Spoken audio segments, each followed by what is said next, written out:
Dovolte mi, aby som vás najsrdečnejšie privítal na dnešnom Dni otvorených dverí, v mene predstavenstva a vedenia akciovej spoločnosti, ako aj v mene podnikovej odborovej organizácie.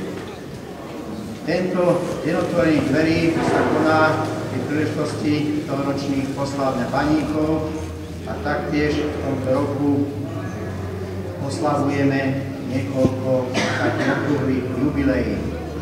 Je to 90 rokov výročia slovenských magnetových závodov, za čo považujeme uvedenie do skúšobnej prevádzky nového závodu v roku 1923. Ďalej je to 120. výročie objavenia magnezitu na území mesta Jelšavy a taktiež je to 20.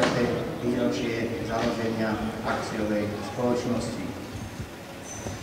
Spolu so mnou sú tu členovia vrcholového manažmentu a predseda podnikovej odborovej organizácie. Väčšina ich poznáte, tak nebudem osobitne predstavovať. Na tomto Dni otvorených dverí by sme vám chceli ukázať, podobne ako pred 5 rokmi v roku 2008, aspoň nejaké tie základné veci, ako sa magnezit ťaží, spracováva, včetne tepelného spracovania na rotačných a šachtových veciach. Na dnešný Deň otvorených dverí sa prihlásilo takmer 1400 zamestnancov a ich rodinných príslušníkov.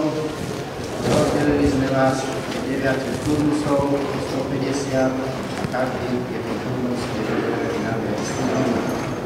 Bližšie potom ešte tie organizácie, ako už poviem na záver. Dovolte mi v tejto príležitosti, aby som vás v krátkosti informoval, čo také podstatné sa udialo za posledných 5 rokov.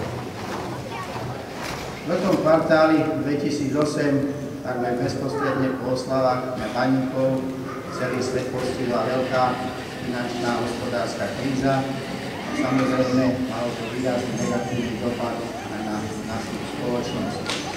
Boli sme nutení v rámci zachovania existencie firmy pristúpiť k výraznej redukcii stavu zamestnancov a taktiež výraznému šetreniu či prevádzkových nákladov a investičných výdavkov.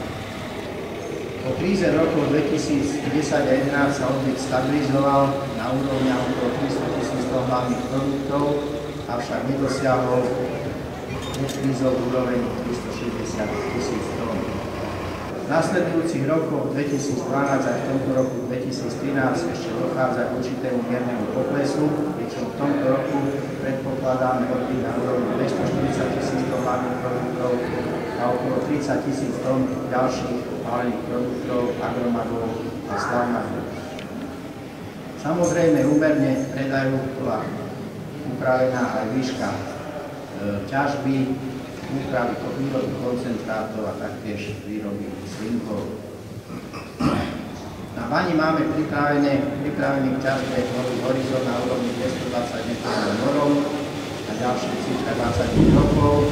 Banskú činnosť máme schválenú a povolenú do roku 2021, potom sa samozrejme tým štandardným spôsobom obnovať ďalej.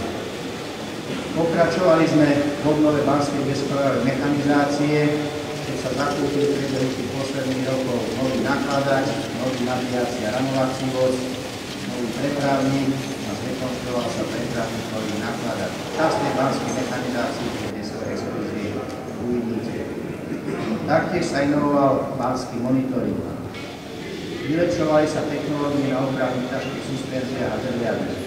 Stali sme sa prakticky sebestačnými v spotrebe priemyselnej vody a na tieto účely využívame už výrečne naše banské vody. Odvodnili sme hrádzu od Kaliska nad Jelšavou, čiže sme zvýšili jeho bezpečnosť a v najbližších rokoch by sme chceli upraviť kalich do takého stavu, aby sme od Kaliska úplne vylúčili a tieto kaly zavážali do vyrúbaných priestorov podzemí.